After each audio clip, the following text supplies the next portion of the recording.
na mesa foi um café bem licoroso, bem encorpado, um café que tem uma uniformidade entre os atributos.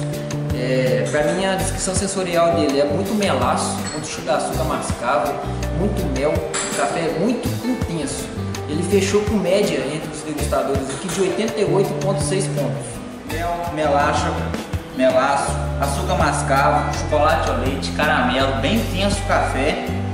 Quando eu vim com o sabor desse café, esse café me surpreendeu demais. Eu achei um pouco alcoólico esse café, eu não sei, ele tinha cítrico com alcoólico, um negócio refrescante, com muita intensidade. Eu achei a acidez até superior um pouco do que o corpo. Para falar com o senhor, o melhor café que eu provei no ano aqui. 90 pontos.